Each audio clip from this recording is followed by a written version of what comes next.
Hello guys, welcome back to my channel and enjoy this fanfic part 2. Now let's start the fanfic. Later that evening, Naruto and Jiraiya's hotel room. The last thing I want to do is to spend my Jonin promotion day with you, you stupid pervert.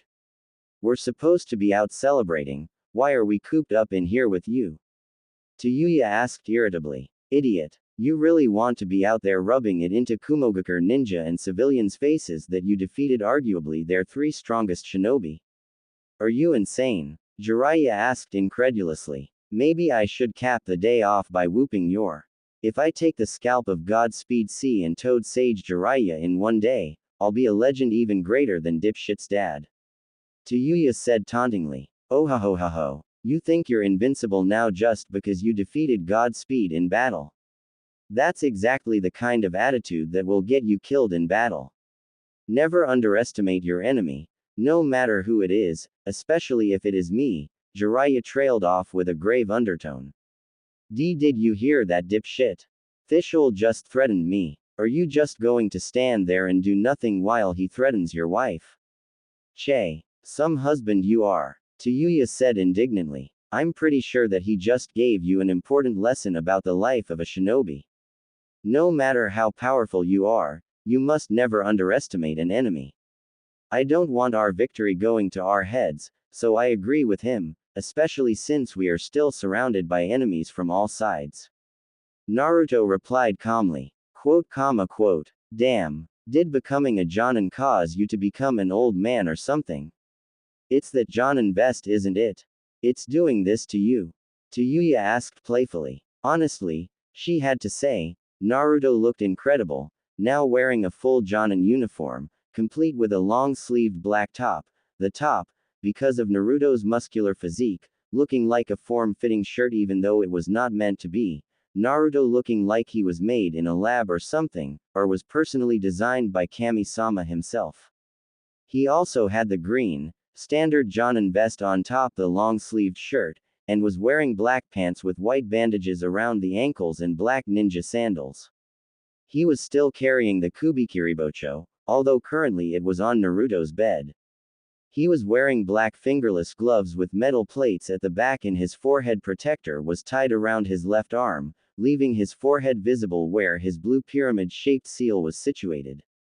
Shi and Fu had chosen not to wear their Jonin vests, as it just didn't fit it with their attire at all, and they had no intention of changing their attires anytime soon. Besides, it wasn't uncommon for some shinobi not to wear the full Jonin uniform or any part of it for that matter, so they had decided to stick to their custom-made outfits. How the hell can a Jonin vest do anything to me?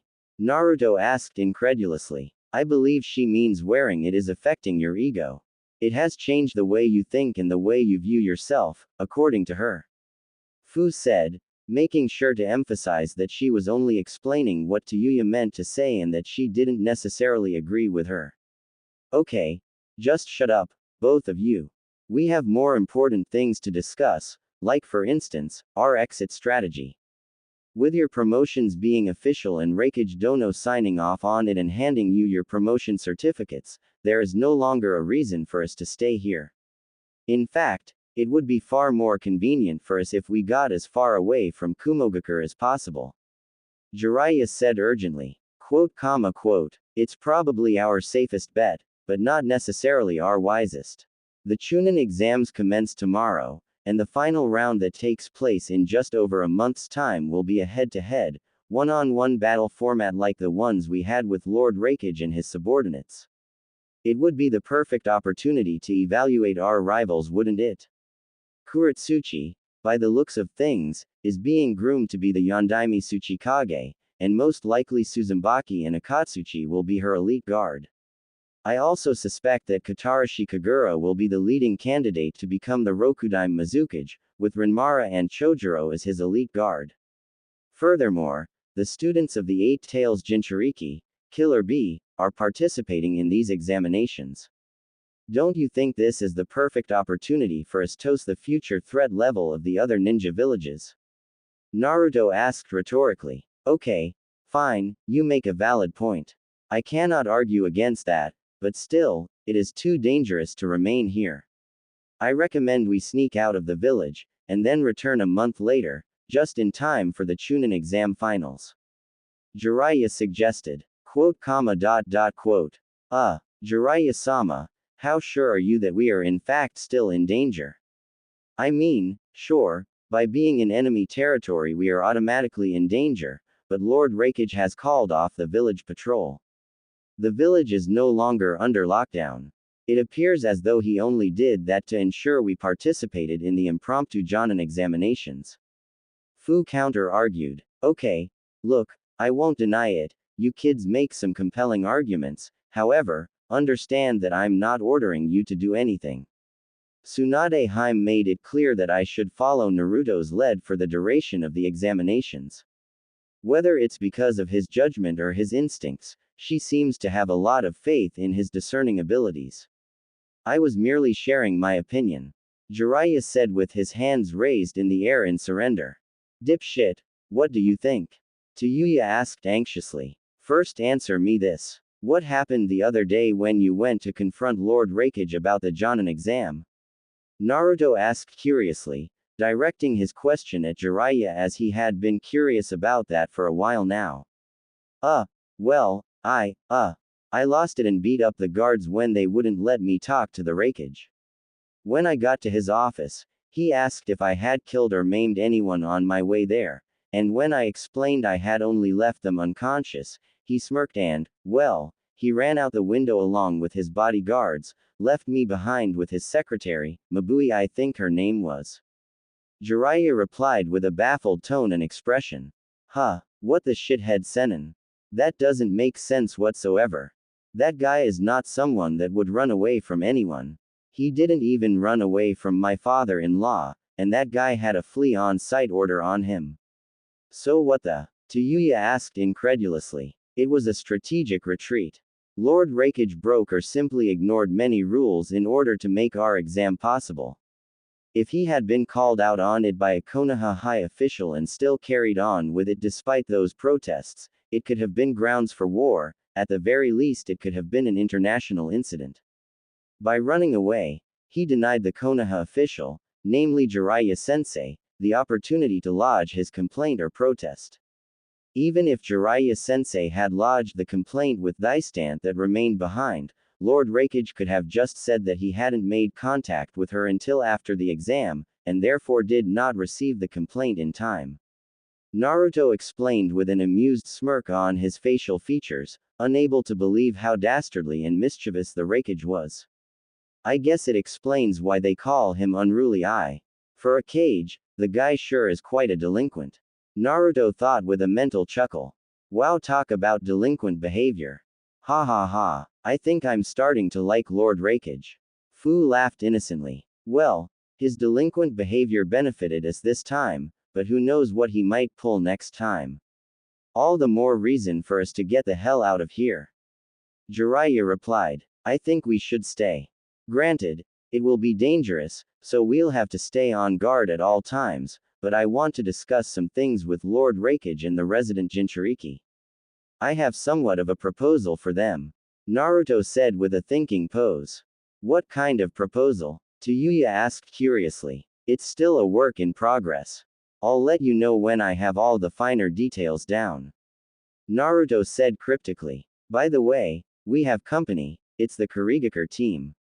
Naruto said as he extended his left hand, a chakra chain flying out of his palm and attaching to the Kubikiribocho before retracting and pulling the Kubikiribocho back to him, Jiraiya's eyes popping out of his head as he couldn't believe what Naruto had just done.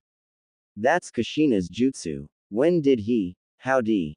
Jiraiya mentally sputtered, realizing, in that moment, that there was probably still a lot more that he didn't know about Naruto, watching Naruto as if he was looking at a ghost as Naruto headed towards the door with the Kubikiribocho now attached to his back, opening the door just as Ao was about to knock on the door.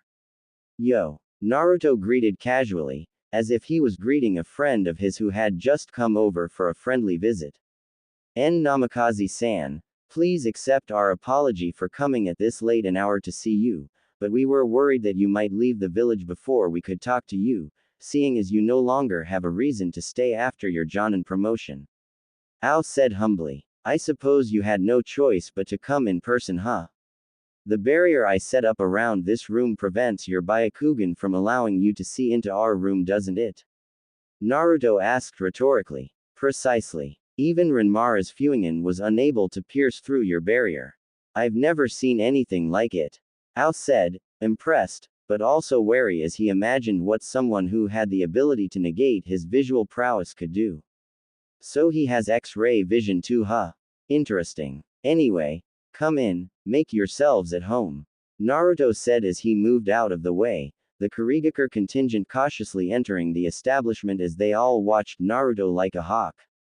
You may sit on my bed if you want. Naruto suggested. Thank you Namikaze-san, but it's quite alright. We would like to stand if you don't mind. Ao retorted. No problem, I prefer to stand too. So, anyway, how may we help you?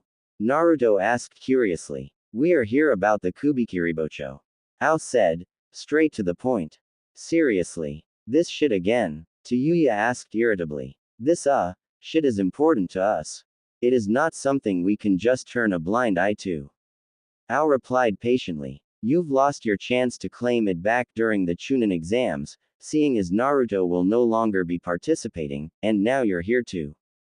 Jiraiya asked curiously. Negotiate. We want Namikaze to name his price. We believe it's better for all of us if we pay whatever price he asks in order to prevent igniting hostilities between our respective villages. Kagura said with a grave undertone. I see, and what about you, Naruto-kun? Do you want to sell the sword, given how much it means to you? Fu asked with concern. It means just as much to them as it does to me apparently, perhaps even more so. However, I am not willing to negotiate, Ao-san. There will be no negotiation. If you want the sword back, you're going to have to do what you said you couldn't do, you're going to have to turn a blind eye. Naruto said cryptically. What the hell? That makes no sense whatsoever. How are we going to get the sword back by turning a blind eye to the fact that you have it?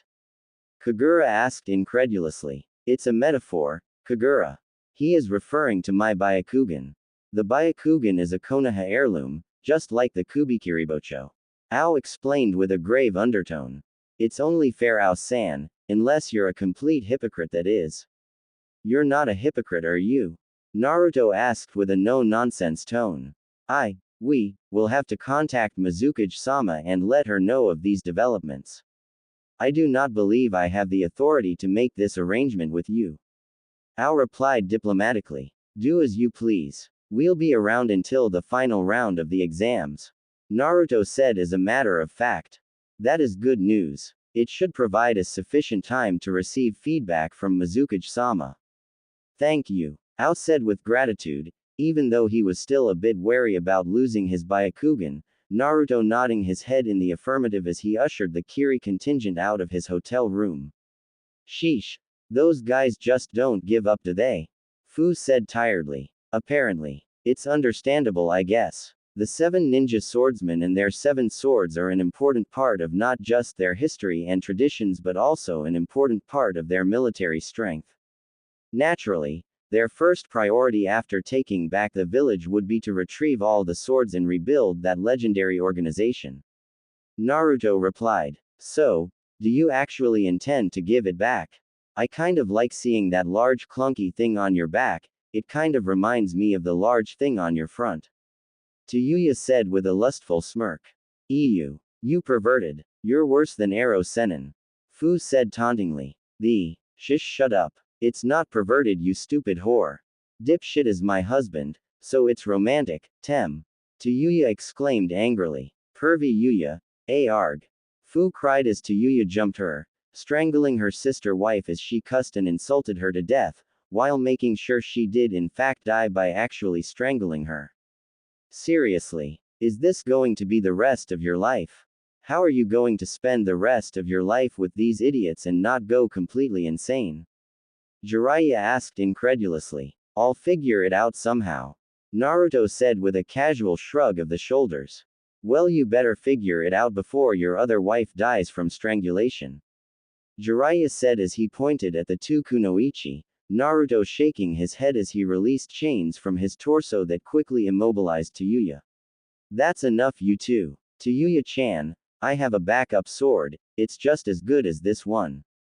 Actually, it's better. Also, stop trying to kill Fu-chan, and Fu-chan, stop antagonizing your sister wife. Naruto chastised his wives sternly, both of them nodding their heads in the affirmative. He actually seems to have a good measure of influence and control over them. I'm actually surprised he can control these unruly girls. Maybe there is hope for him yet. Jiraiya thought. Anyway, it's time to go to bed. Jiraiya-sensei, since you now know about my marriage to Fu-chan and to Yuya-chan, I won't be sleeping in the same room as you anymore. I'll be sleeping with my wives. We've already arranged for a new room with a king-sized bed. I hope you'll be okay on your own. Naruto asked rhetorically. You, together, all three, same bed. Jiraiya stuttered incoherently, a lecherous look on his facial features as he tried to imagine how the night was going to go, the mental images too much for him as he got blown away into unconsciousness, blood flying out of his nose as he hit the wall on the other side and slid down onto the floor. Damn pervert. Serves him right. Tayuya said irritably. I guess I'll have to put up a protective barrier around this room then.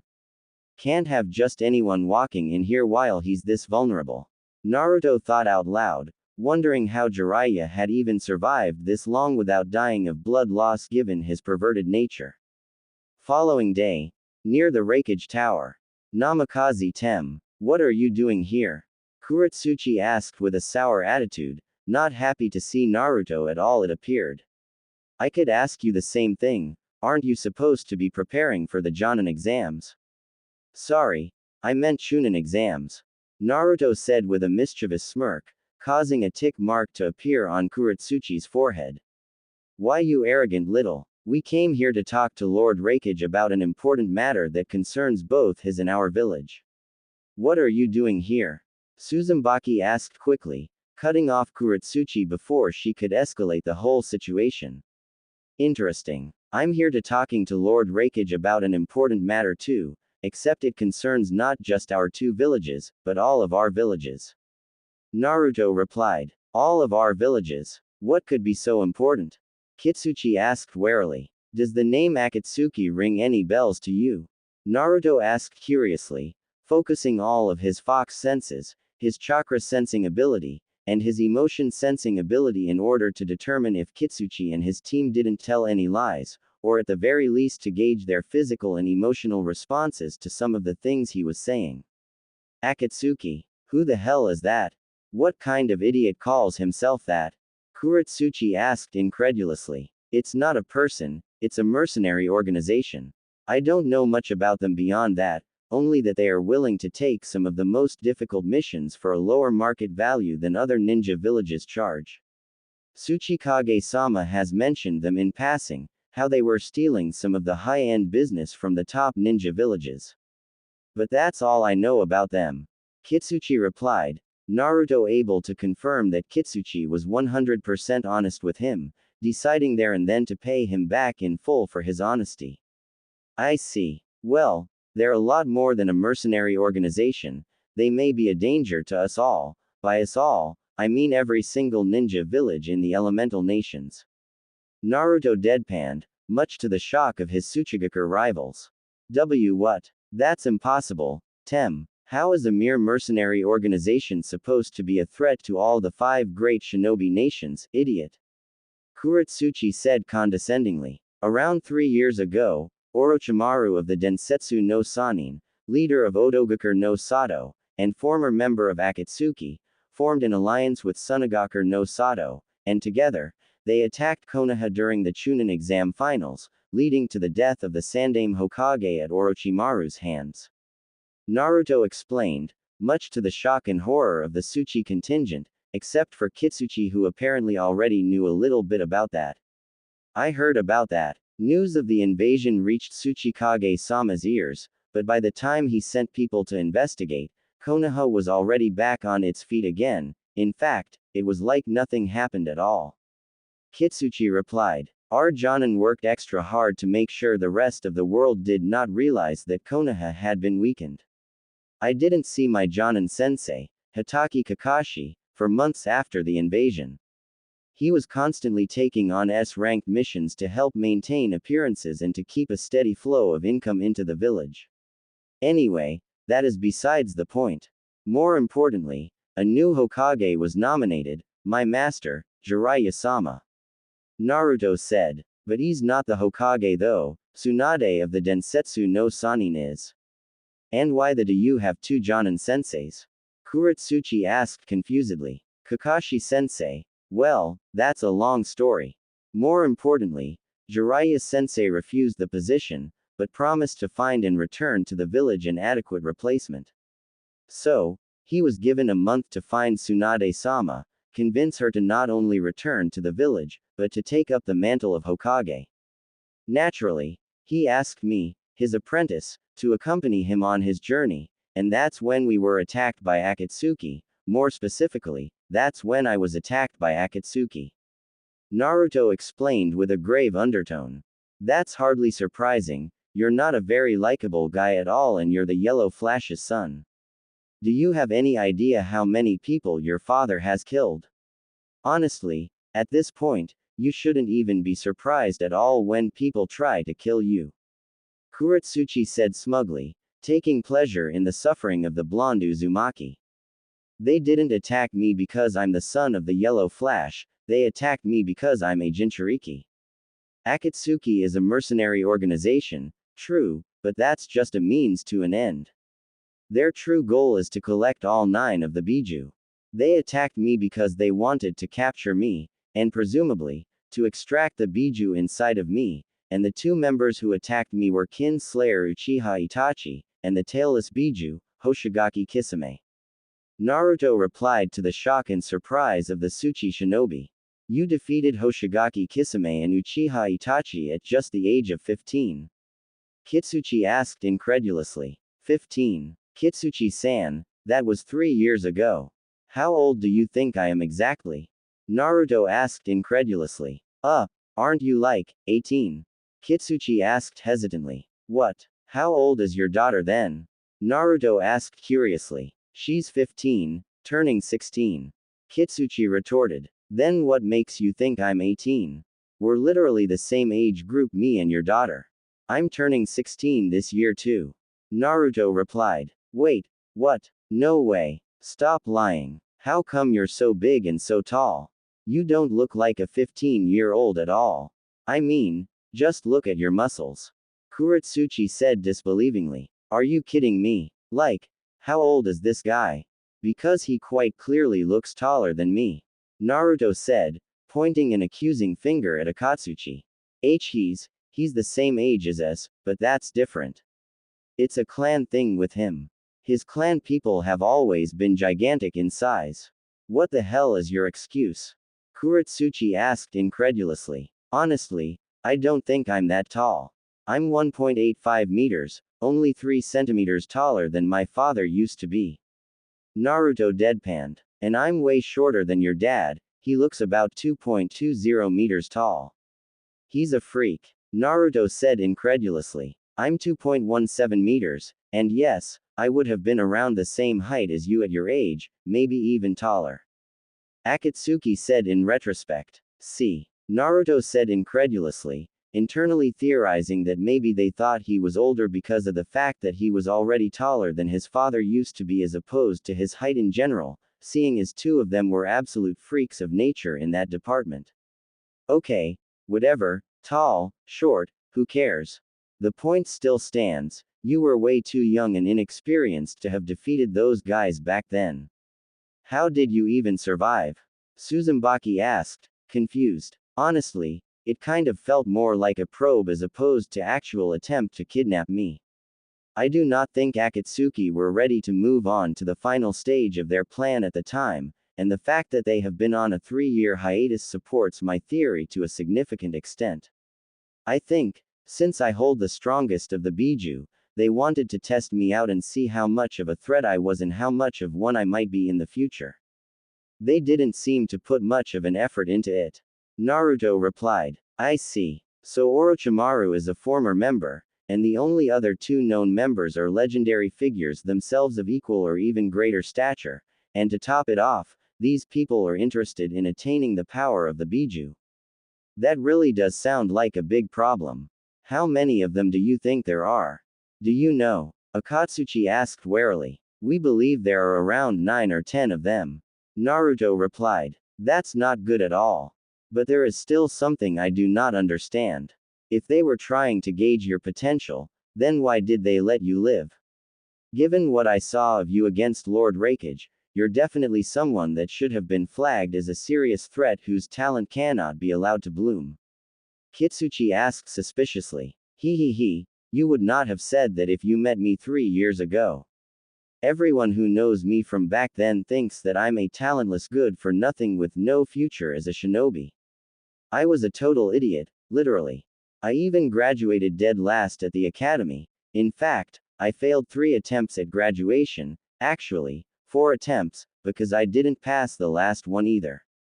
One could say I was given special exemption to graduate the academy. Naruto said with a knowing smirk, chuckling at the expense of the Tsuchi contingent as he saw the fish-eyed expressions on their facial features. Stop lying. That's not possible, Kuretsuchi said incredulously. Haha. Here, look at this. I still have my genin license. Check it out. Does that look like anyone to be taken seriously to you? Naruto said as he handed over his genin license to Kuretsuchi, who kept staring in disbelief as she looked between the current Naruto and the one in the picture on the license, unable to believe it was the same person as she saw a total clown with his face painted while he did some completely ridiculous pose. This is you just 3 years ago. You look so small and stupid. I mean, I still think you're stupid, but not this stupid. Kuretsuchi said in disbelief. Wow, people really can change after all. It's like looking at 2 completely different people. Akatsuchi said in awe. It feels like killing you 3 years ago would have been much easier than it is now. Suzumaki said casually. Damn, killing the Yondaime Hokage's son is like a normal part of life for them. They talk about it like it's the same as eating or taking a dump. Naruto thought incredulously. This has to be a record for the most monumental personal growth ever. Who would have thought? Kitsuchi said as he was the last one to look over the license, handing it back to Naruto as he spoke. Thank you, I guess. Naruto said as he pocketed the license. Quote. So, this proposal of yours? Kitsuchi asked with a serious tone. It's 2-part. First phase is to try and get Lord Raikage to agree to the formation of a joint, inter-village Akatsuki elimination task force, to sort of nip the problem in the bud. I expect total rejection, of course, in which case I hope to convince him to make sure that his Jinchuriki no longer go on solo missions, and when they do go on missions, they go with a strong, competent 4-man squad. Naruto explained patiently. And the reason you're so forthcoming about all of this information is that you're hoping that we do the same and convince Tsuchikage-sama to allocate for man squads toist our Jinchuriki. Kitsuchi asked curiously. Exactly. I was planning to come to you with this information anyway, so it's actually quite convenient that I ran into you today. Of course, I could never expect a joint task force between Iwa and Konoha Shinobi, that's impossible. If it wasn't obvious before, your attitude towards me has made it abundantly clear, but maybe at least you can all agree that Akatsuki needs to be dealt with and help your own Jinchuriki to that end. Naruto explained his reasoning. Why do you care about our Jinchuriki? We're your sworn enemies. Kuretsuchi asked, confused. Because I know what it's like to be a Jinchuriki.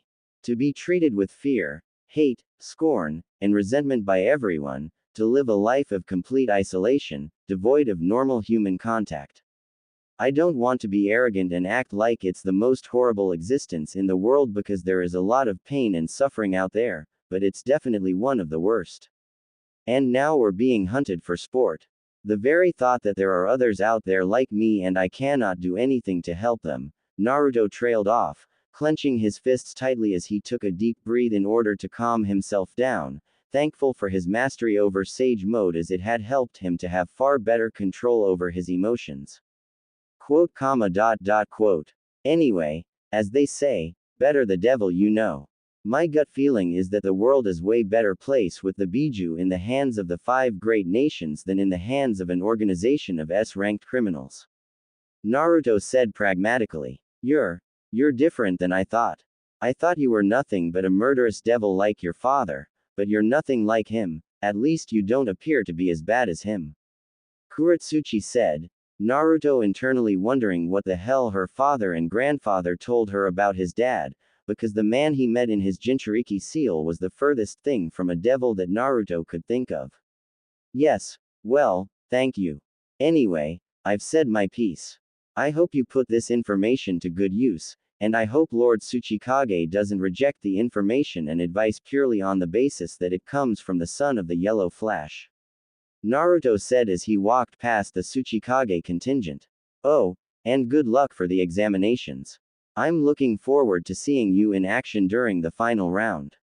I have no doubt that you will make it.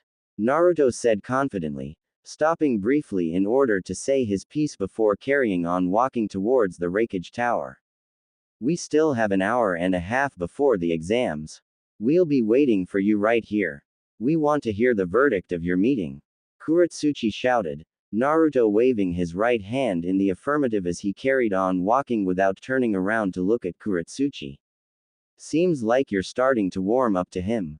That's dangerous. The last thing we can afford is for you of all people to become compromised by the Yondaime Hokage's son. Suzumaki with a grave undertone. The you talking about? I'm not warming up to that hole. Are you out of your mind?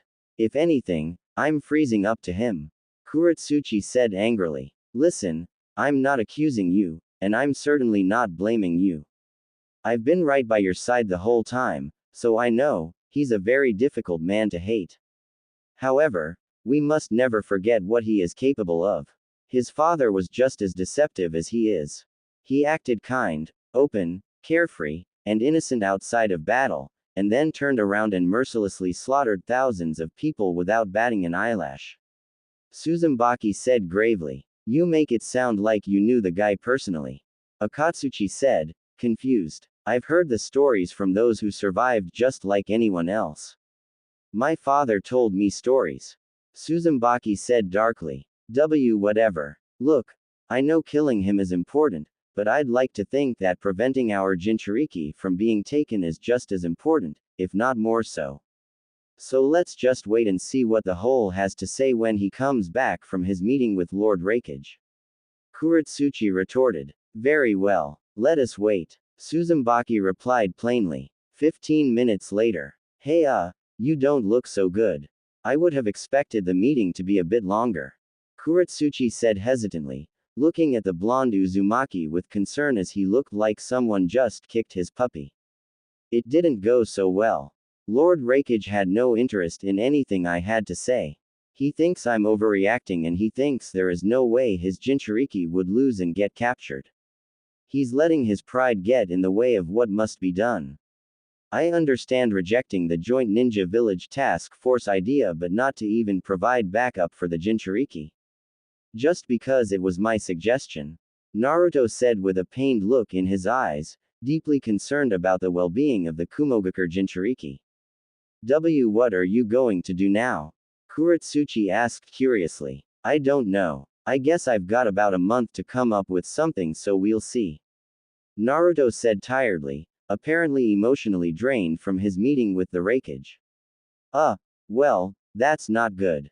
Grandpa is just as stubborn as Lord Raikage, maybe even more so. I was hoping we could use Lord Raikage's acceptance as way to convince him. Without his acceptance, Kuretsuchi trailed off morbidly. Quote, comma, dot, quote. Maybe we do not need their acceptance, maybe it's the acceptance of the Jinchuriki that we need. Naruto said thoughtfully. What do you mean, Namikaze-san? Kitsuchi asked curiously. Well, I'm gonna be around Kumo for a month. Perhaps it's time I made contact with my fellow Jinchuriki. Maybe if they acknowledge the threat of Akatsuki, then they can appeal to Lord Raikage to have teams allocated to them. Naruto said with a small smile, looking like he had a little more hope than he did before. I see. It's not going to be easy, especially if they are just as stubborn as Lord Rakage, but it's worth a shot. There really is nothing to lose. Kitsuchi said with a big smile, for some reason that he couldn't understand, finding himself genuinely trying to cheer up the blonde Uzumaki. Yeah, I mean, I already met Yugito-chan, she seemed cool and approachable. Hey, actually, I seem to recall she said we could hang out if I survived my Jonin exam.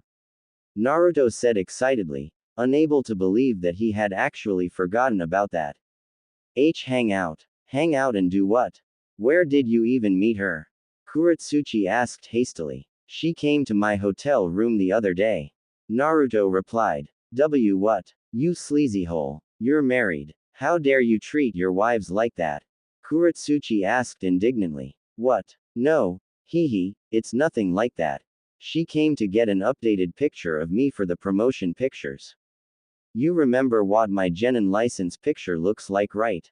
Naruto laughed. Oh, I see. Well, that's good. But you're still sleazy as. Kuretsuchi said stubbornly. And no more meeting together in hotel rooms. That's not something a married man should do. Kuretsuchi chastised the blonde Uzumaki.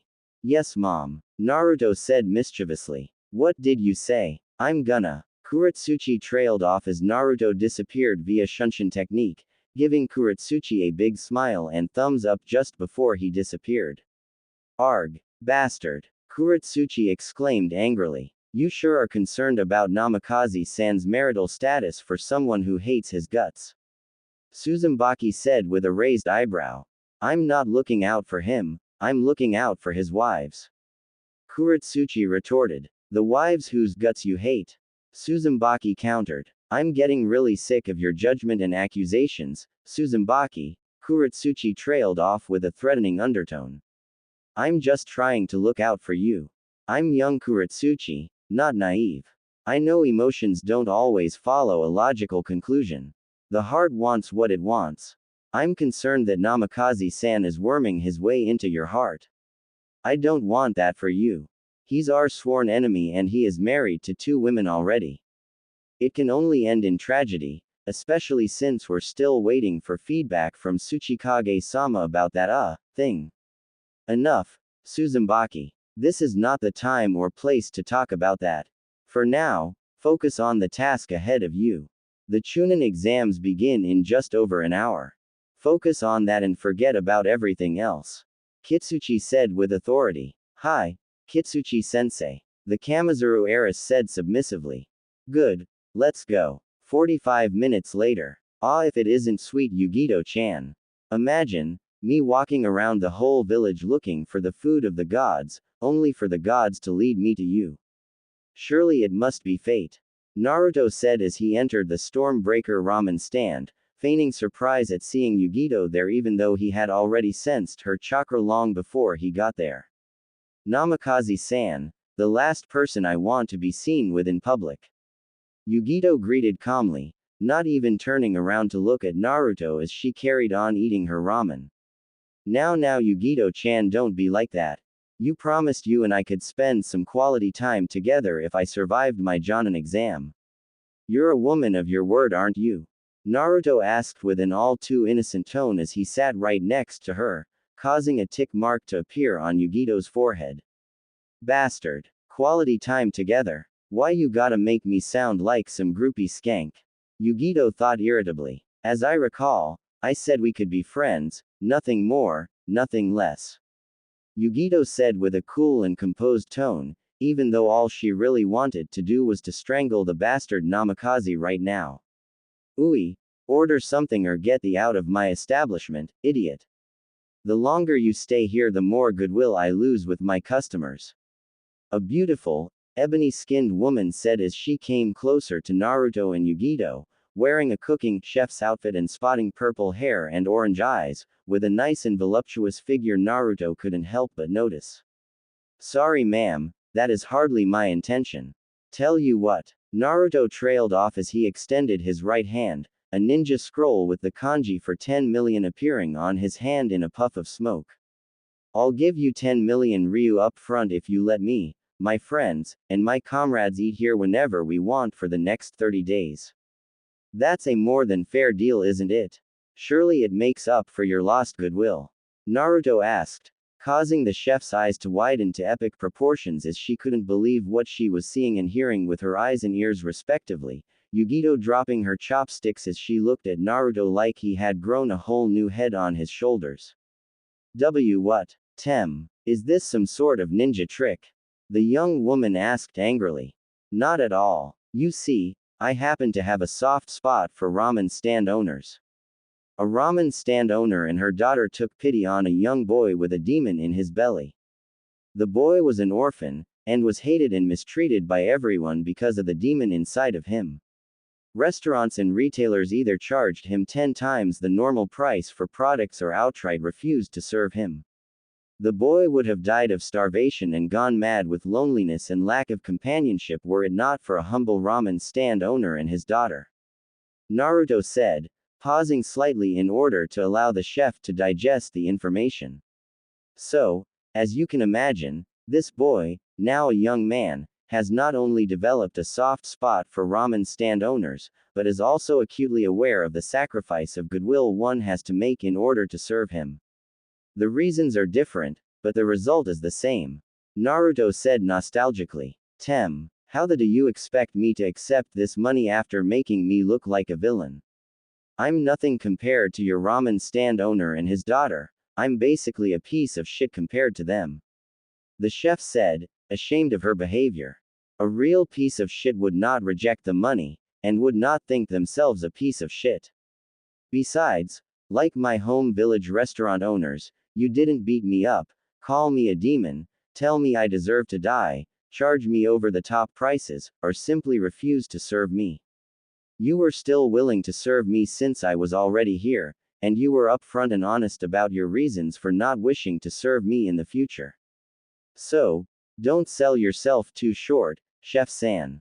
You'll be a real piece of shit if you reject my generosity though. Naruto said with a mischievous smirk. Bastard. You really know how to pull on a person's strings, don't you? Fine, whatever, do as you wish. The chef said as she took the scroll. What shall I make for you then?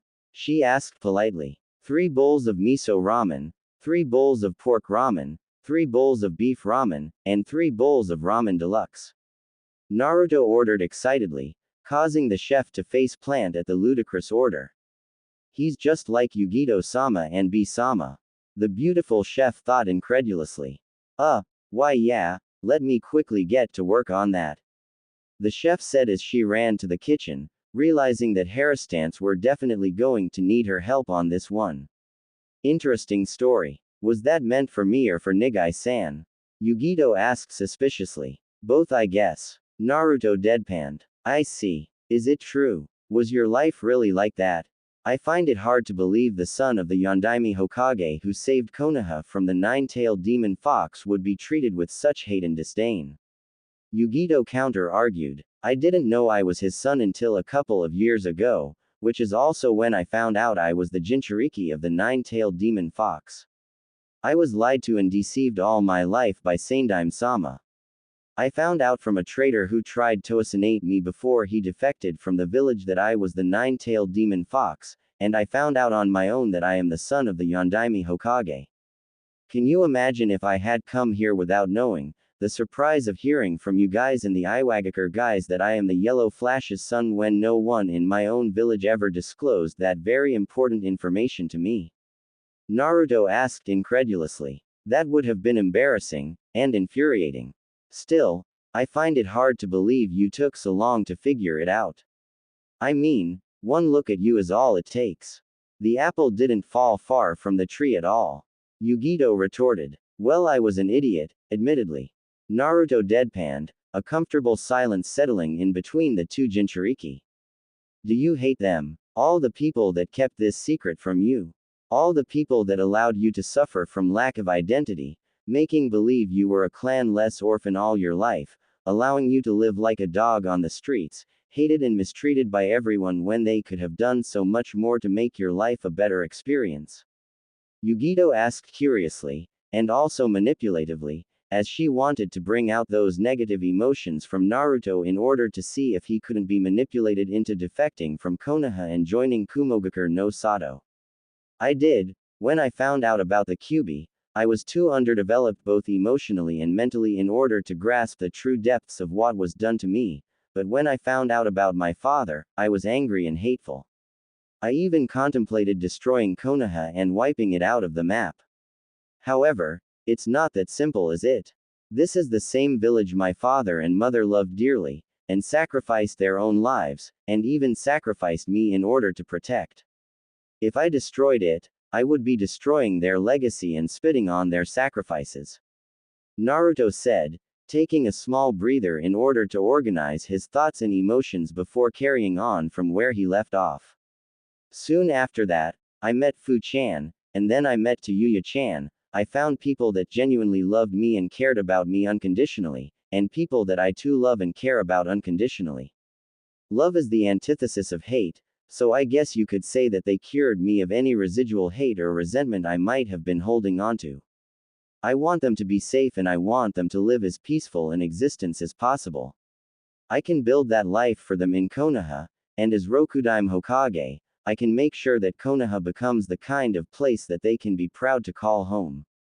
Naruto explained truthfully, leaving out however the diabolical part of his plan, which was that his ascension was meant to be the beginning phase of the Uzumaki takeover of the village, as he intended to groom his descendants to be the future leaders of Konoha and to basically turn Konoha into their personal army. After all, why fight them, when you can just take over their village and use them for your benefit?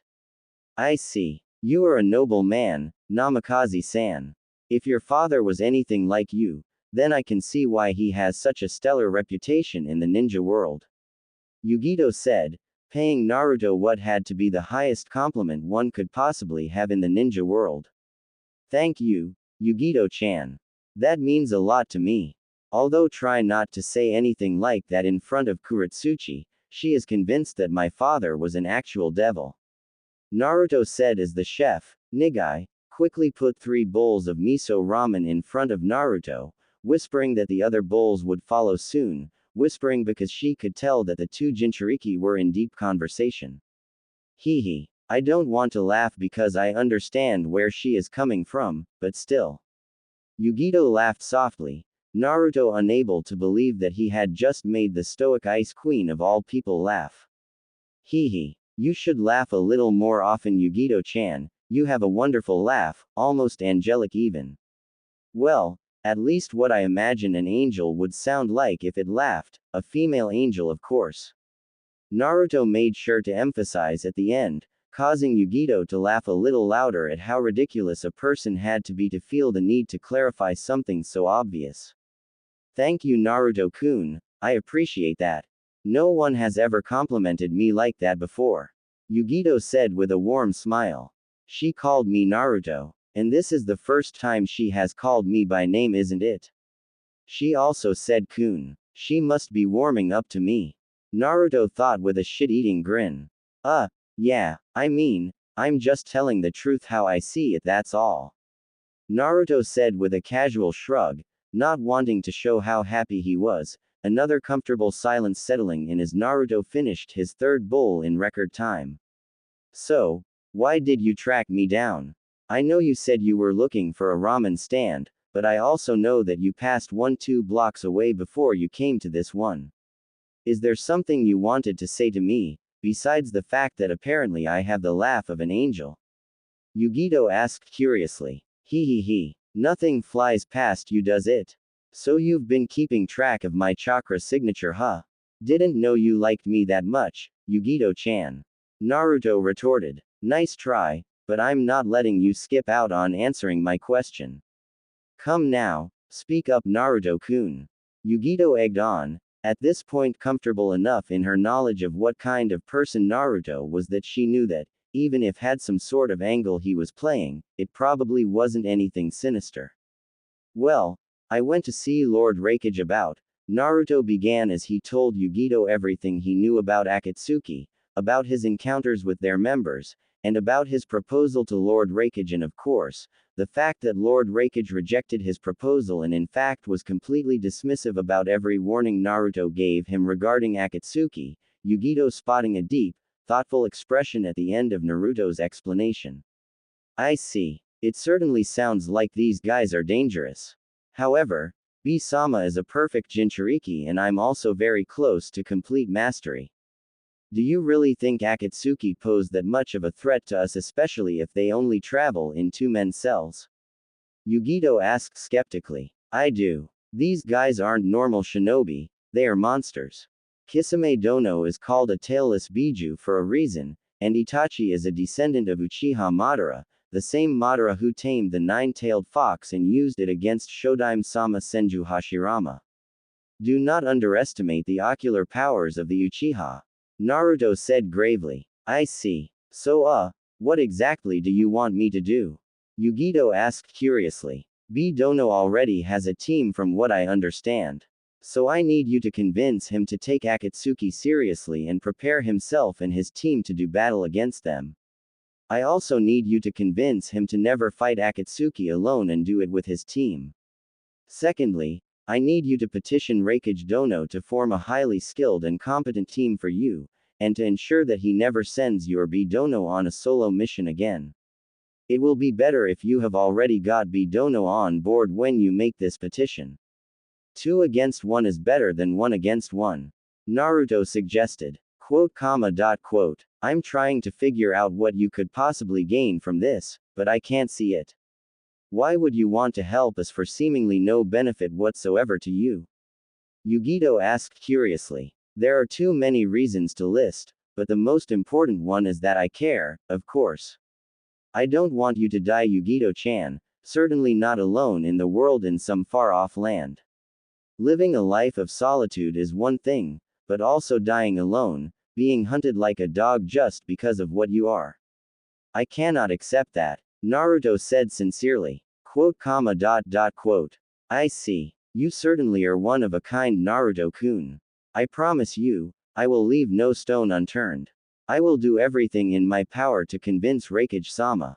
You have my word, Yugito said with a happy smile, a smile that fully reached her eyes, for the first time since she couldn't even remember. Good. I'll hold you to that, Naruto said jovially, the two enjoying each other's company for another 2 hours before they went their separate ways. 39 days later. Wow. Never thought the 7 ninja swordsmen would have all been eliminated in the quarter-finals. I thought there would have been at least one of them in the semi-finals. Instead it's 2 Kumogakure ninja and 2 Iwagakure ninja. Naruto thought. It's not like the Kiri Genin were weak, they were incredible really. In fact, I expect that everyone who participated today will be promoted regardless of whether they won or lost. Jiraiya said, impressed by the high level of these Chunin exams, as he was convinced that everyone that fought today was, in terms of skill and ability, at least an elite Jonin level ninja.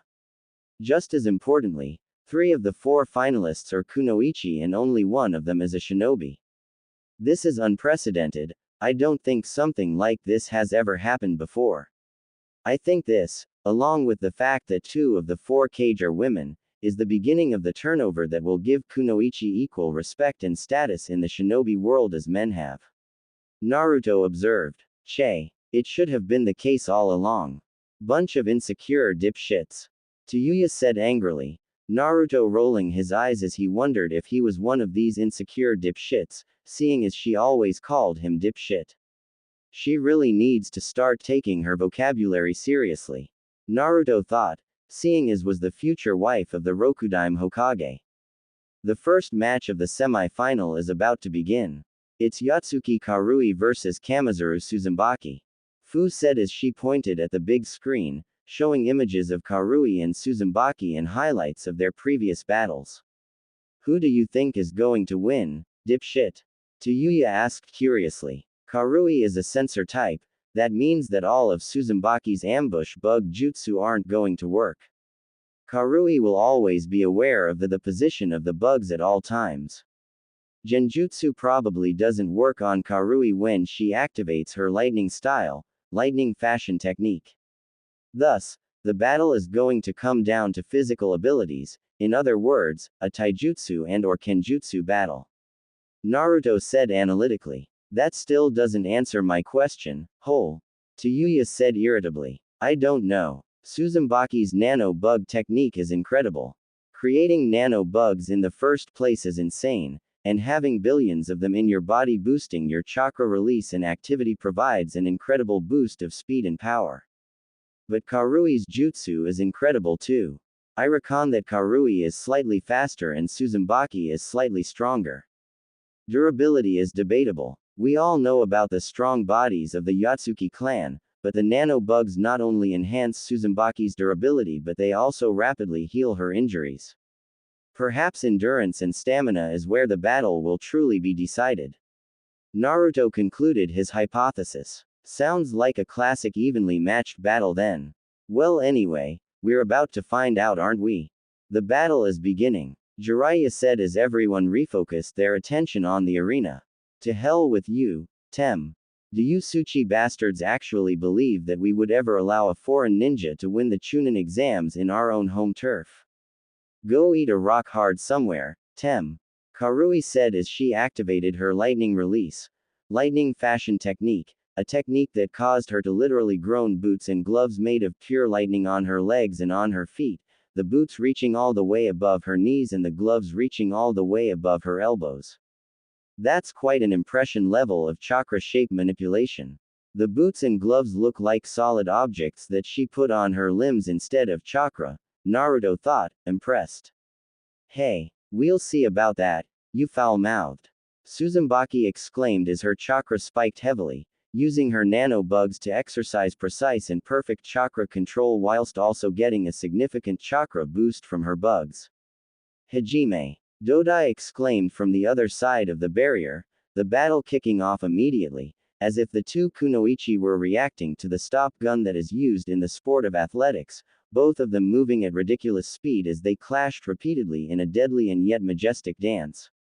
Not that the spectators could see, of course, as 99% of them had no idea what was going on, the fight being fought at a speed that was far too great for most ninjas' eyes to follow. However, many of the spectators commenting about how Karui took after her cousin Darui and her uncle Yatsuki, the fourth Raikage, because of her strength and her speed, at the same time all of them surprised that Suzumbaki could keep up with Karui's speed.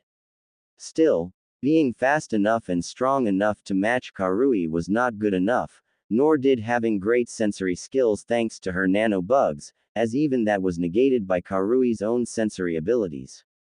What truly separated the two of them, contrary to what Naruto thought, was not the stamina of the two fighters but the difference in taijutsu skill, as Karui, utilizing the Yatsuki nintaijutsu style that had been developed over multiple generations, had superior taijutsu skill than Suzumbaki. Just as Naruto expected, the nano bugs were able to rapidly heal Suzumbaki's injuries, but not fast enough apparently, as Karui's attack speed was such that the bugs couldn't keep up with the damage.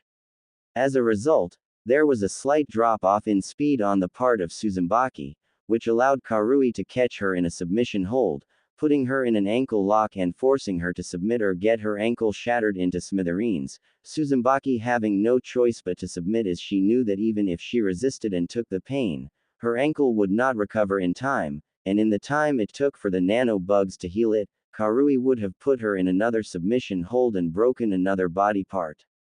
What made matters worse was that she could not send her nano bugs into Karui's body because the lightning oscillations were killing her nano bugs by the millions, maybe even billions at a time.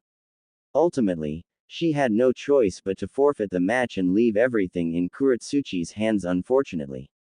Winner. Yatsuki Karui. Dodai announced. Loud cheers reverberating throughout the Kumo-based crowd as the home crowd celebrated the fact that they knew that at least one of the finalists would be one of their own. The hell is Dono doing? Naruto thought as he watched the Eight Tails Jinchuriki doing some weird dance movements that Naruto didn't understand, Naruto concluding that he was dancing both to the loud hip-hop beat that was now playing in the arena and also celebrating Karui's victory. Now it's going to be Kuretsuchi versus Yatsuki Omoi. Should be interesting. Naruto thought curiously. Having seen that Kuretsuchi could not only fly at a crazy speed using her particle release but could also use her particle release to make herself lighter so that she could move faster when using shunshin or foot speed, and then increase the density of her body exponentially at the point of impact, causing her attacks to have a devastating impact. I have to defeat her quickly. What if her particle release gets out of control and she disintegrates everyone in the arena? What if she makes everyone in the arena too light and everyone floats until they exit the atmosphere and go into space where they freeze and die? What if? Omoi was broken from his crazy thoughts by the sound of Kuretsuchi's voice, Omoi widening in surprise when he realized that Kuretsuchi was already high in the air, not having noticed when she started flying as he had been caught up in his own crazy theories. Don't think for 1 second I'm letting you Kumo Shinobi get your way. I don't care if you're the home ground participant, I'm not going easy on you. Kuretsuchi said with determination, Omoi just looking at her with a dumb facial expression, as if he was lost in thought, which in fact was the case as he was painting some other crazy speculation in his mind. Hajime! Dodai exclaimed, Kuretsuchi immediately going through a number of hand seals before activating her jutsu. Lava release. Quick lime congealing technique. Kuretsuchi exclaimed as she spat out an extremely large amount of quick lime from her mouth in the direction of Omoi. Raiden. Shunko no Justu. Omoi exclaimed as his entire body was illuminated by an incredible amount of lightning chakra, similar to the Raikage's lightning armor but far less controlled and focused, the lightning around him looking like it wanted to lash at everything in its surroundings, like it was wild and untamed, or even like it had a mind of its own. Yet, the jutsu performed the function that it was supposed to, as it boosted Omoi's speed significantly and also his offensive and defensive power, Omoi able to easily avoid a direct hit, which didn't help much as Kuretsuchi followed up with a water technique that caused the quick lime to spread all over the battleground, leaving Omoi with nowhere to run as he eventually had to stand on top of the quick lime, which quickly solidified around his feet in order to keep him in place and prevent him from using his speed, but to no avail as Omoi blasted the cement away with his Shunko no Jutsu. Kuso. That stupid flash war cry technique is troublesome. But he cannot attack me from high up here, so I'll just bombard him with long-range jutsu until he has nowhere to rue. What? Kuretsuchi trailed off as Omoi did the unthinkable, propelling himself towards her by bending his knees and pushing himself hard, so much so that he left a crater on the ground and he came barreling at her at full speed, forcing Kuretsuchi to improvise as she used her explosion release, exploding palm technique to shoot explosive chakra from her palms in order to rapidly propel herself away from Omoi. Having somehow dodged the attack, Kuretsuchi thought that she would be able to launch a counter-attack now that Omoi was airborne and therefore wouldn't be able to use his speed. However, much to her surprise, Omoi had jumped all the way to the roof of the translucent barrier that was erected in order to protect the crowd and bounced off of it, propelling himself downwards towards Kuretsuchi, who had to use the propulsion of her explosion release to get away again. The battle carried on like that for quite a long time, Omoi bouncing non-stop all over the battle arena on the invisible walls of the barrier as he kept up the pressure on Kuretsuchi, making her fight him at a frenetic pace, not allowing Kuretsuchi the chance to even think about mounting a counter-strike as she was too busy trying to prevent herself from being decapitated. Using the protective barrier as a propulsion system in order to attack an airborne opponent. This is taking using the environment to your advantage to another level entirely. Jiraiya thought, both impressed and amused by the turn of events. He has turned an undesirable and unfavorable scenario to his advantage. I bet this is just the kind of thing the examiners look for. Naruto retorted. Yeah, definitely. And it's working. Kuretsuchi doesn't have a chance to form hand seals, all she can do is just barely avoid Omoi's attacks. Fu retorted. It doesn't seem like the bitch is particularly used to using her explosion release in this manner either, she's rapidly burning up a lot of chakra. That bastard Omoi has turned this into a battle of endurance. Tayuya said observantly. If it is to remain a battle of endurance, then Kuretsuchi really doesn't stand a chance. The Yotsuki's clan is genetically built for both speed and endurance. They have the qualities of both sprinters and marathon runners combined into one. Fighting at a frenetic pace like this for an extended amount of time is their specialty. Naruto said analytically. Kuretsuchi's has insane versatility, being able to use a 2 Kekkei Genkei and a Kekkei Tota on top of that. Also, as a result of her rich combination of bloodline limits, she has an unnaturally strong and an abnormal amount of chakra. However, being able to fly out of an opponent's range probably means that she has never had to fight under this sort of pressure. She has probably always fought a battle at her own pace and on her own terms. Even if she loses, this should be a valuable experience for her. If she learns from this, she'll be that much more dangerous in the future, and there won't always be a convenient barrier to stop her from flying out of range.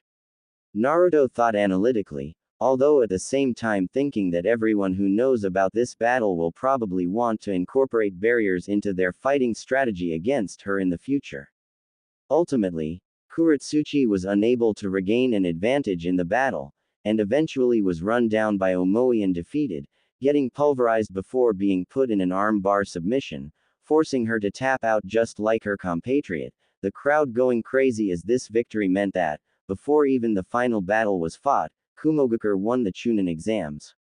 Kuso no Yaro, why didn't you return to the ground and try to use your weighted boulder speed technique?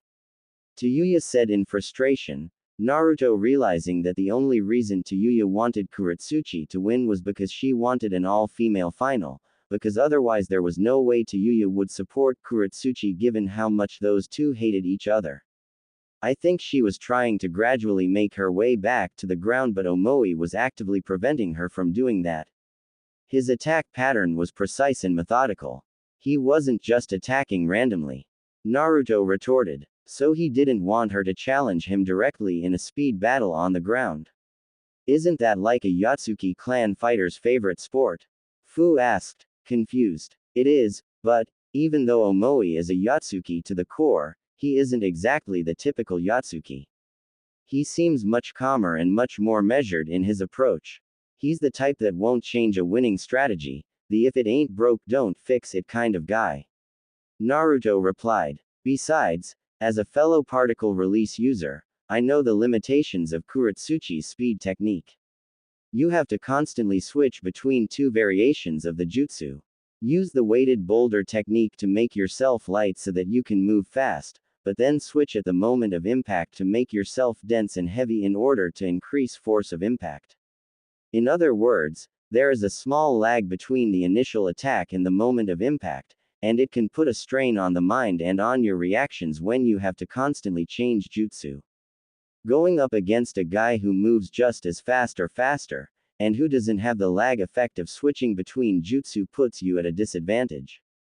It probably would have ended in the same result anyway, where Omoi would have had a speed advantage, or at least a reaction time advantage. Fu explained in depth. I didn't even know she was a particle release user. Jiraiya thought warily, wondering just how many other talents his so-called students had that he didn't know about. Well, anyway, that's the end of it, I guess. It doesn't matter who wins the final now. I wonder if they'll even have it. Naruto asked curiously. Lord Musclecage is about to make an announcement. I guess we'll find out now if those two will fight or not. Tayuya said as she pointed at the booth where the Raikage was seated along with the Mizukage and the Tsuchikage, who had come over for the final round of the exams, Lord Tsuchikage accompanied by his two Jinchuriki, Han and Roshi, while Lady Mizukage was accompanied by the Six Tails Jinchuriki and one of the 7 ninja swordsmen, Akebi no Jinin. In any case, just as Naruto suspected, the Raikage announced that they wouldn't be having the final match as he had spoken to Omoi and Karui before the finals and they had said that they would both forfeit if they both made it to the final. The Raikage also explained that even though, as Raikage, he had the authority to order them to fight each other, he would however not go through with it as he respected and even admired the love and bond between family and friends that was shared between Omoi and Karui. The Raikage capped it off by advising everyone to take heart in the fact that Kumogakure had proven its strength by winning the tournament, and announcing that both Omoi and Karui would be named as joint winners of the tournament. Some of the crowd were disgruntled understandably, as there had been bets about who would win between the two Kumogakure genin, but for the most part, everyone was just relieved and happy that their village had proven its strength and standing in the shinobi world. There was of course that little bit of an asterisk to it all, as Naruto, Fu, and Tayuya had not participated in the tournament, because they had fought against Lord Raikage and his elite guard and Wan, which in a way could imply that Konoha were in fact the victors, with Kumo coming in at second place. Nevertheless, no one really had time to think too much about that, as the Eight Tails Jinchuriki, Killer Bee, began celebrations immediately, jumping onto the arena and performing his big hit single for that year, a song titled 800 Hell Stabs, as the beat to the song started banging, much to the crowd's joy and entertainment. Kumogakure sure has a unique vibe, huh? Naruto said with an amused smirk. Yeah, it's actually kind of cool actually. I like it. Tayuya retorted. You kidding me? This is the best. Fu exclaimed excitedly as she jumped up and started dancing and singing along to the song, fumbling over the words as she didn't know the lyrics, but that typically didn't stop her from enjoying the vibe nonetheless. Hey, you sure know how to pick Yaki. Jiraiya said with a mix of emotions, still honestly not sure if he really trusted these girls and their intentions with his godson. In fact, not even sure he trusted his godson either, but at the same time feeling guilty about the fact that he wasn't happy for his godson and was in fact envious of the bond and trust that he had with these girls, a bond that he didn't think he had at all with his godson. That evening, Jiraiya's hotel room. Naruto, the exams are over. What are we still doing here? Jiraiya asked warily. I have some loose ends to tie up. Give me 2 or 3 days, and then we'll leave. Naruto said calmly. It's because of that skank Yugito Tem, isn't it? Don't look so surprised. I know you have been spending an unhealthy amount of time with her. Tayuya said venomously. You've been stalking me? Naruto asked with a raised eyebrow. Of course I have. I've been waiting for the right time to murder the both of you. Tayuya deadpanned, Jiraiya narrowing his eyes dangerously at her as his fight or flight instincts kicked in, although if Tayuya cared or noticed, she did well not to show it at all. You mean you've been meaning to catch us in the act of adultery? Naruto retorted. Same thing. Tayuya deadpanned. Well, I suppose trust is not only earned but natured as well. I seem to have forgotten the nature part. Forgive me, Tayuya-chan, Fu-chan. I did not mean to cause your pain and anxiety. I should have disclosed my intentions to you. You are my beloved and faithful wives after all. Naruto apologized sincerely. Your intentions? Fu asked anxiously, Naruto telling her and the rest of the team about what he and Yugito had been discussing, which was mainly a number of ways to persuade the Raikage to take Akatsuki seriously and allocate adequate protection for Yugito and B. What? That's what you've been doing. All those long walks and lunch dates, and that's all you were talking about? Tayuya asked incredulously. Yeah, Naruto deadpanned. Wow, dipshit is a total idiot. He really hasn't noticed how much she has the hots for him. I was worried about nothing after all. Tayuya thought incredulously, triggering her memories as she remembered that actually, both Fu and Naruto were total idiots, as it was she who had eventually had to initiate everything in order for there to be a romantic relationship between the three of them. I see. So you want to protect the other Jinchuriki, even if they are from enemy villages? Fu asked, breaking Tayuya from her musings. I do. Naruto deadpanned, causing a wide smile to appear on Fu's facial features. That's awesome. Is there anything I can do to help? Fu asked excitedly, her mood doing a complete 180 degrees, which of course, was very typical of her. No, not really. Yugito-chan and I have pretty much exhausted every possible angle. Lord Raikage is quite a stubborn mule, I have to say.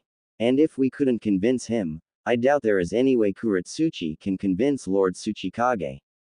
From what I hear, he is even more stubborn. Naruto said thoughtfully. Wait. You even roped in the Tsuchikage granddaughter into this. How the hell did you do that?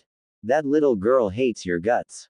Jiraiya said incredulously. That she does. However, She loves her village even more, and loves power just as much. She cannot stand the very idea of her village losing two of its prized militariats. Also, Roshi and Hondono are her uncles. They're family to her. Obviously she doesn't want them to die. Naruto explained. He's always been good at looking into people's hearts and seeing exactly what is in there, even when he was a naive, immature brat. But now that he is wiser and more experienced, he is even better at getting people to do what he wants or needs them to do. It's a very dangerous ability in the wrong hands, the ability to compel even your enemies to move how you want them to move. Jiraiya thought warily. I see. So you're giving it your best shot for another 3 days? Jiraiya asked curiously. Well, as of right now, there are 7 Jinchuriki in the village. I don't think that has ever happened before. I think maybe Fu-chan and I should try to get to know our kin. I haven't spoken directly to Lord Kurabi since I got here, and I want to speak to the Rokubi Jinchuriki and the Jinchuriki from Iwa. It may not help much, but it may also be that little bit of extra knowledge and precaution that saves their lives. Naruto explained. And what about our exit strategy? We still do not have one.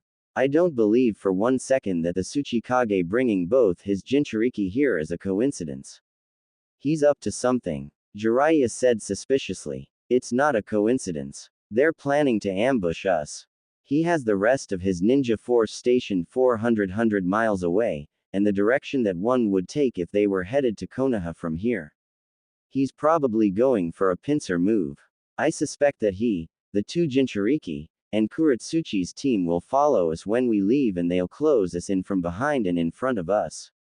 Naruto said as if merely talking about the weather forecast. 400 miles away. How do you know that? Did you send a shadow clone as a scout? Jiraiya asked curiously, wondering why he hadn't considered taking such an action. No, I used my chakra sensory skills. There are 200 Iwa Jonin waiting for us. Naruto explained. You can sense people from 800 kilometers away. Jiraiya asked in disbelief. Yes. Naruto deadpanned, leaving a speechless Jiraiya in his wake. So, what's the plan? Kick their butts and slaughter them all? Tayuya asked with a sadistic smirk. That would be an unnecessary risk. We'll use the toads to reverse summon ourselves to a secure location. Jiraiya-sensei, I'll leave the logistics of that up to you. Naruto said with authority. That's actually just what I was thinking. Leave it to me. Jiraiya replied. Really? Won't like the toads have to swallow for us to be reverse summoned with them?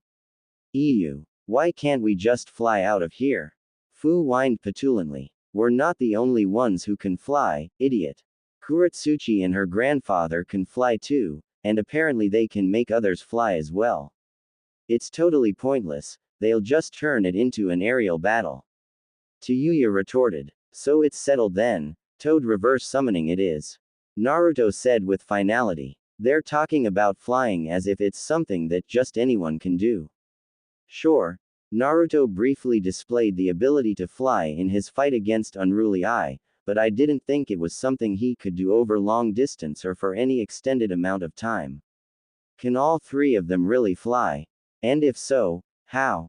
And for how long? Jiraiya thought, confused and concerned as it seemed like these kids had abilities far beyond comprehension, abilities that could certifiably make them legends in the shinobi world. Now, would any of you like to accompany me to dinner with Lady Mizukage and her entourage at her hotel suite? I've been invited. Naruto asked as if he was just talking about dinner at Ichiraku's ramen stand. What the hell does that evil succubus want? Tayuya asked angrily. I'm sure she just wants to talk about the Kubikiribocho and the Byakugan. Naruto replied. Oh yeah, I forgot about that. Sounds great to me, let's go. Fu said excitedly. Are you morons serious? What if we get poisoned or something? Jiraiya asked incredulously, confused when Fu, Naruto, and Tayuya started laughing at him. I must be losing my sense of humor in my old age, or there must be a new sense of humor that was discovered in your generation because in my era, death by poisoning was not a laughing matter. Jiraiya said irritably, unable to comprehend the sheer stupidity of his students. Poison doesn't work on us. We're pretty much immune. Fu said jovially. What? Is it because you and Naruto are Jinchuriki? What about Tayuya then? She's not a Jinchuriki. Jiraiya said incredulously. But she's an Uzumaki who has mastered her healing and regenerative bloodline limit, and she's a master of the cursed seal. She'll be fine. Naruto said casually. So it's true, she really is an Uzumaki. And Naruto not only knows about his father but also knows about the Uzumaki clan as well. Which means he probably knows about his mother somehow.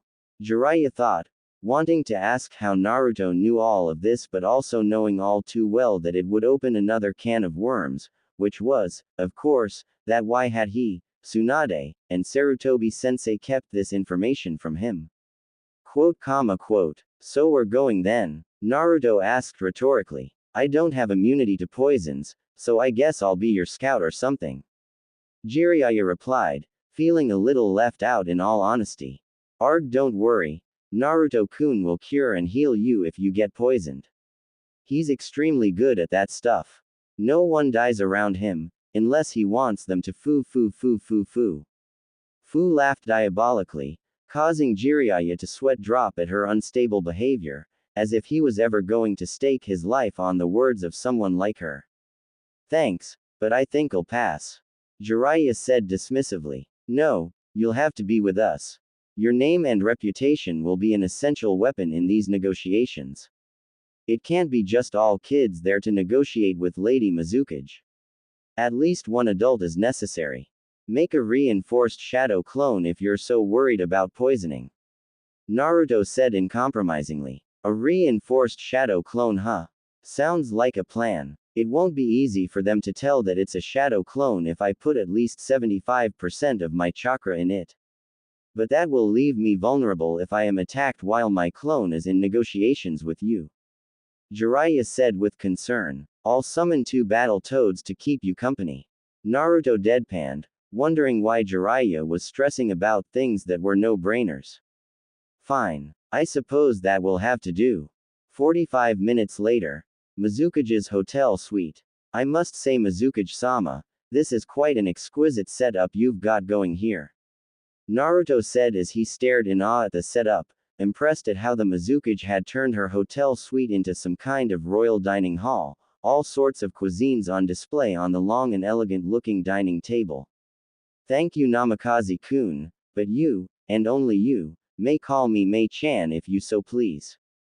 The Mizukage said with a sultry tone, causing a tick mark to appear on Tayuya's forehead, pissed off at the total disrespect of the Mizukage, to dare to flirt with a man right in front of his wives. Mei is a tall, slim-figured yet voluptuous woman with fair skin. She has green eyes, and ankle-length, auburn hair styled into a herringbone pattern at the back, a top knot tied with a dark blue band, and with 4 bangs at the front. 2 bangs are short, with one covering her right eye, and 2 are long, crossing each other on her bust, just below her chin. She is wearing a long-sleeved, dark blue dress that falls just below the knees. The dress is closed at the front with a zipper, and is kept open on the front right side from the waist down. The dress only covers up to the upper part of her arms and the underside of her. Underneath, she is wearing a mesh armor that covers slightly more of her upper body than her dress. She is also wearing a skirt in the same color as her dress and, underneath those, mesh leggings reaching down over her knees. Around her waist, she is wearing a belt with a pouch attached to the back on the left along with high-heeled sandals, shin guards reaching up over her knees, dark blue nail polish on her fingers and toes, and is usually shown with purple lipstick. Mei-chan, huh? Naruto said, allowing the name to roll off of his tongue. Yes Namikaze-kun, I, Terumi Mei, would be pleased if you would call me by my given name as opposed to my title. Granted it is no mere title, as it is one of great significance and meaning, but these titles and positions tend to create a barrier that hinders natural, human communication. I would very much like for you and I to have a natural, positive, human experience together Namikaze-kun, to form a bond between one good human and another. Mei said elegantly. Whoa, she's smooth. So this is how an experienced woman ensnares a man in her trap, huh? Wow. Scary. Fu said in awe, the Mizukage's subordinates all gritting their teeth in anger at Fu's insinuation, but all of them knowing better than to act without her signal, even though they really wanted to act. Idiot. What are you? 7. You'll sabotage negotiations before they even begin with your loud mouth. Jiraiya said with exasperation. Ha. Loud mouth my foot. She's just telling the truth. Who would have thought that Mizukage-sama was such a Tai succubus? Have you no shame, Tem? Trying to seduce a man right in front of his wives. Tayuya said with an accusatory finger pointed at the Mizukage, much to the increasing ire of the Mizukage's subordinates. If it isn't Uzumaki Tayuya, Uzumaki Fu, and Jiraiya of the legendary Sannin. I am honored to meet your acquaintance. Please, sit, and enjoy the wonderful delicacies that I have prepared for you from all over the world. Mei said as she waved her arm over the long dining table, if she cared at all about Tayuya's insults, doing well not to show it. Thank you, Mizukage Dono. And please accept my apologies for the naive and insensitive behavior of my students.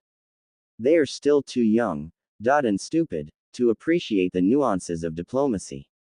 Jiraiya said as he ushered the two girls towards the dining table, making sure to do so before they could even think to say anything rude again. Mizik. Mei-chan, it doesn't seem like there are enough seats for us all here. Naruto said with a raised eyebrow. You and I will be dining in interconnecting room on the other side, just the two us, while our subordinates and comrades dine on this side of the suit. I have learned that a lot more can be done in a one-on-one discussion in 1 hour than can be done in 10 hours in a panel. Mei said with a sinister and yet seductive smirk on her facial features, sauntering forward until she was standing right in front of Naruto before snaking her left arm around his right arm. What the fuck? Tayuya was about to say before Jiraiya put his hands around her mouth and pulled her back down to her seat. Imbecile. I know how you feel, but you need to trust your husband. You know what kind of man Naruto is. He would never trample all over your honor.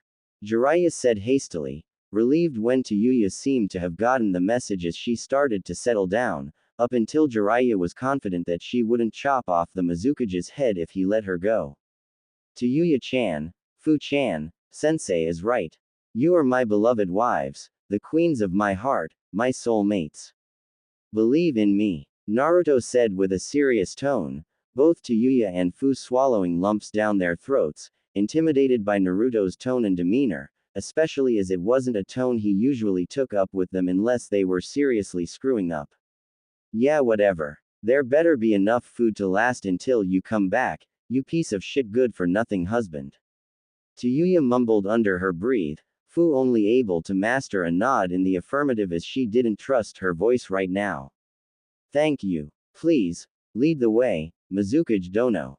Naruto said with the same tone, Mei a little disheartened by the fact that Naruto had reverted back to calling her by her title but similarly not able to master the courage to protest, at least not right at that moment. She would have to bring it up later though when Naruto was a little less intense, choosing rather to focus on escorting him to their private suite and making sure not only to close but also to lock the door behind her. This is where you and I will be dining, Namikaze-kun. Mei said as she gestured towards the intimate dining setting, a table that was clearly meant for two people only with expensive wine and cuisine on the table, Naruto nodding his head in the affirmative as he reverse summoned the Kubikiribocho into a seal on his left forearm, the sword disappearing in a poofing sound as it released a puff of smoke, the sound and the smoke causing Mei to jump far away from Naruto at an impressive speed, a speed and reaction worthy of the title of Kage Naruto thought. Do not be alarmed Mizukage-sama, I was merely putting away my sword so that I may be able to sit down. In hindsight I should have given you forewarning of my intentions, for that, I sincerely apologize. Naruto said as he seated himself, waiting patiently for the Mizukage to join him at the dining table, Mei narrowing her eyes in displeasure, not at all pleased by how things were proceeding as nothing was going according to plan at all. Please, Mizukage-sama, sit. We have much to discuss. Naruto said as he gestured towards the table. I thought I made it clear that you can call me Mei-chan, Namikaze-kun. Mei said as she sat down on the seat opposite of Naruto. Yes, and I was happy to oblige, before you disrespected my beloved wives. I did not take kindly to that, but I also did not want to say or do anything that might embarrass you in front of your subordinates. However, now that we are alone, I would like to address that before we dine and certainly before we talk business. Naruto said in a clear, concise, and professional manner. If you do not fancy me, or you find me to be too, woman, for you, then be plain and clear about it, Namikaze-kun, instead of trying to humiliate me with false accusations. Mei said, gone the sweet and salty tone she had before, replaced with the fury and wrath of a woman scorned. False accusations? Naruto asked, confused. My people have been monitoring your movements. For just over a month now, you have been seen openly taking long intimate walks with the Nibi Jinchuriki, going on dates together in public places, and you have even been seen walking her home afterwards. You've even had a picnic with her. Why is it okay for you to openly pursue an intimate relationship with Yugito but not with me?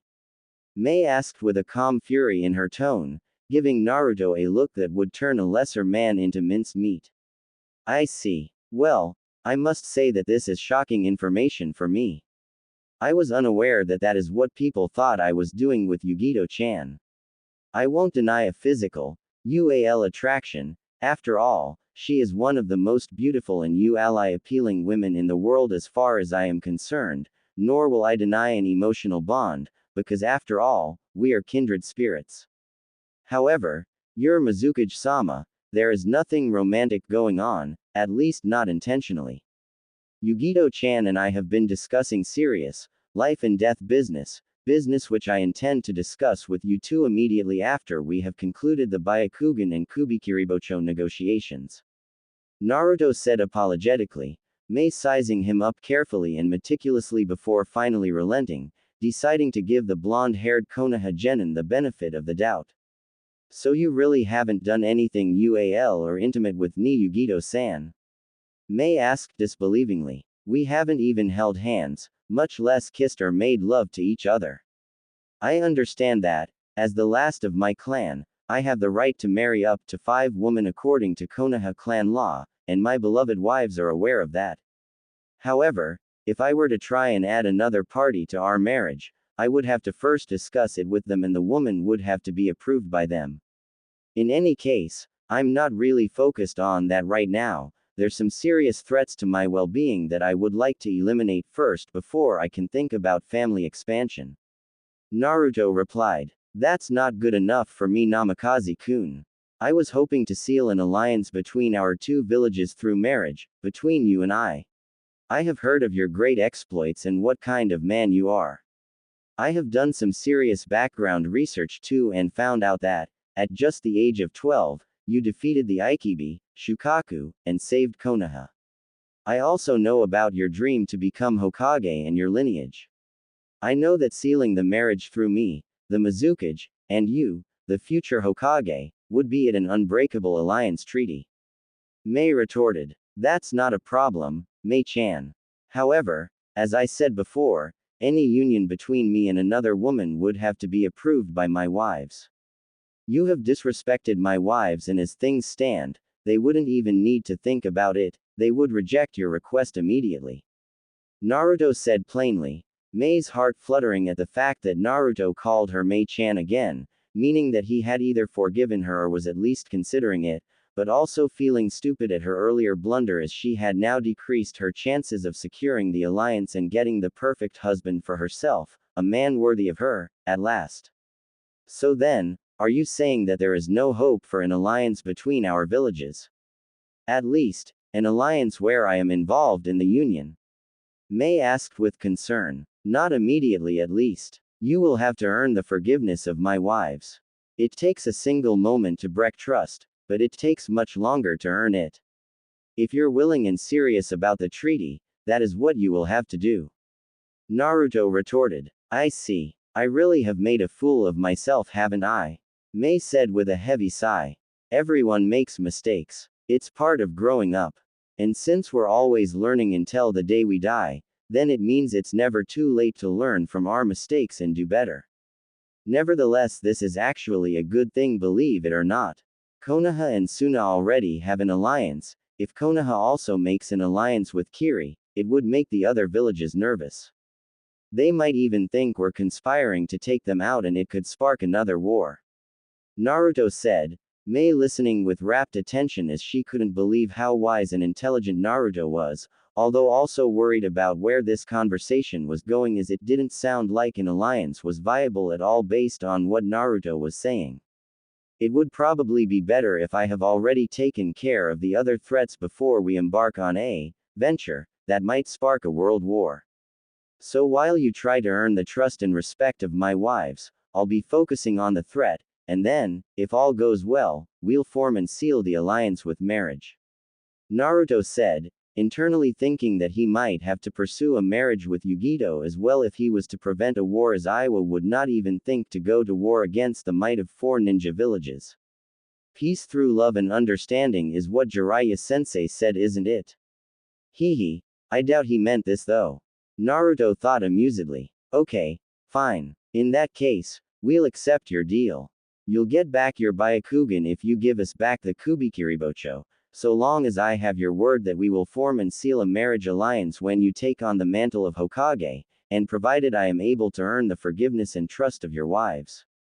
Mei said excitedly. You have my word, Naruto said with a warm smile, causing Mei to blush profusely, not having felt anything like this since she was a little girl fantasizing about her childhood crush, the yellow flash of Konoha. Gee, good. Now, this serious life and death business that you discussed for a whole month with Yugito Dono. Care to fill me in on the details? Mei asked curiously, Naruto indulging her as the two powerful shinobi finally began eating their food, Naruto telling her about the Akatsuki, his encounters with them, their known members, their goals, and his proposal to Yugito and the Kumogakure ninja with respect to the protection of their Jinchuriki. After their discussions, in which Mei agreed to allocating more protection for her Jinchuriki, Naruto told her some of the stories about his past as Mei wanted to know more about him, some of which had her bawling her eyes out in tears of pain and sorrow. And others in tears of laughter as she couldn't reconcile at all the clown that Naruto was as a child to the intelligent, mature man that he was today. Overall, the meeting ultimately going well as Mei could honestly say that she went to bed that night a better person than she was before she met Naruto, humbled, hopeful, and motivated for a brighter future as she never even thought the kind of ninja and person that he was even existed in the ninja world. Only problem is, her extremely happy and positive vibe after she eventually came out with Naruto had everyone believing that they did a lot more than just talking. Her subordinates didn't dare to say it, but she could tell. They thought they hid it well, but she was too experienced and too intuitive to be fooled. She wondered if Naruto's wives felt the same and if that didn't create any problems for Naruto. Initially she hadn't really cared about them or considered them as she had come with a go-getter mentality, determined not to miss out on Naruto like she missed out on Namikaze Minato. She hadn't cared who she had to run through or whose head she had to step on to get what she wanted.